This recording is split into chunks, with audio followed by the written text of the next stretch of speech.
सवाल हुजूर वाला ये है कि हम महफ़िलों में जाते हैं तो अच्छे साउंड की डिमांड करते हैं। साउंड अच्छा होना चाहिए, प्रोडक्शन जो लाइफ चलाती है वो अच्छी होनी चाहिए। तो उस हवाले से हमारा क्या जहन होना चाहिए, क्या ये डिमांड करना हमारा दुरुस्त है या नहीं? तो अब इसमें तो अगर ये मशवरतन आप कह रहे हैं तो मुझे तो बुराई नहीं लग रही इसमें।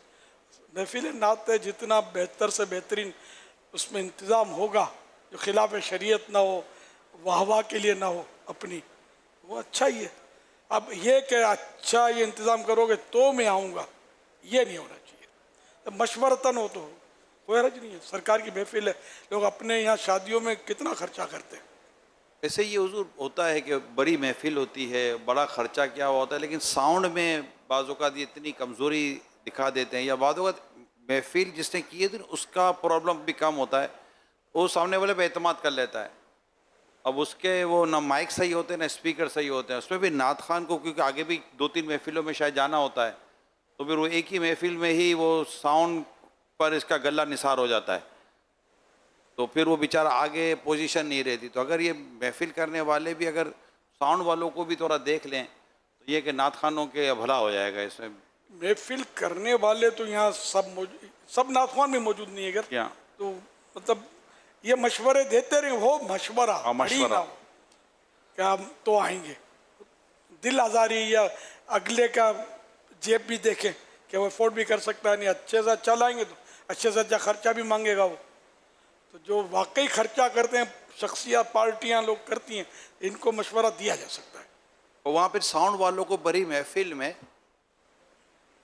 ये भी नाकिस मशवरा आपको, बड़ी महफिल में साउंड वाले को भी, क्योंकि सबके बीच में ना बेचारा साउंड वाले को बाज़ औक़ात ऐसा कर दिया जाता है कि वो क्या करे, वो बेचारा उसके हाथ में माइक भी नहीं कि कुछ बोल सके, बोलेगा तो अगली महफिल ऐसी कट जाएंगी। उसकी भी दिल आज़ारी नहीं होनी चाहिए। अब जो है बस आंख बंद करके बंदा बारगाह रिसालत में नज़र करता रहे। असल खुला मैदान होता है, ये बड़ी जगह होती है, वहाँ साउंड प्रॉब्लम ज़्यादा होता है। साउंड वाले को भी, हर साउंड वाले को इतना तजर्बा नहीं होता। हम जब ककरी ग्राउंड में इज्तिमा करते थे ना, उस वक्त तजर्बात हुए थे हमको, यानी कि जब कोई नहीं है तो वो माइक चलाया तो दूर तक आवाज़ जा रही है तो पास हो जाता था। फिर वो जब पब्लिक आती थी तो वो आवाज़ पब्लिक के लोगों में जज्ब हो जाती थी, तो बराबर आवाज़ काम नहीं करती थी। तो ये बड़ा प्रॉब्लम रहा, और आखिरकार फिर एक साउंड वाला हमारे यहाँ पास हुआ कि उसने सिस्टम जो था वो मजबूत किया। फिर हर सालाना इज्तिमा में उसी को हम बुलाते थे। ये तजर्बे की बात कर रहा हूँ।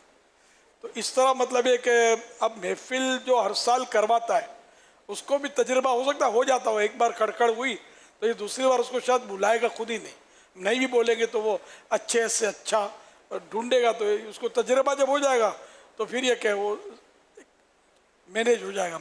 यही है हुजूर, वो जो जिस साउंड वाले को दावत इस्लामी वालों ने पक्का किया था ना, फिर वो महफिलों में इज्तिमा में फिर वही साउंड वाला हमारे होते थे। हाँ, उसकी निकल पड़ी। उसको ये भी पता होता था कि अमील सुन्नत कहाँ उठाएंगे, कहाँ पर रुकेंगे, कब आपका माइक के करीब होंगे, कभी माइक से दूर होंगे।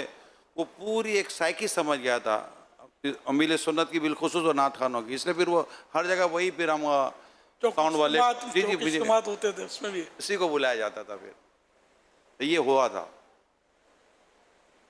अब पता नहीं वो हयात भी हैं या नहीं। एक भाई तो वफात पा गए थे, दूसरे का पता नहीं है। से अहले मोहब्बत थे, पक्के सुन्नी थे माशाअल्लाह।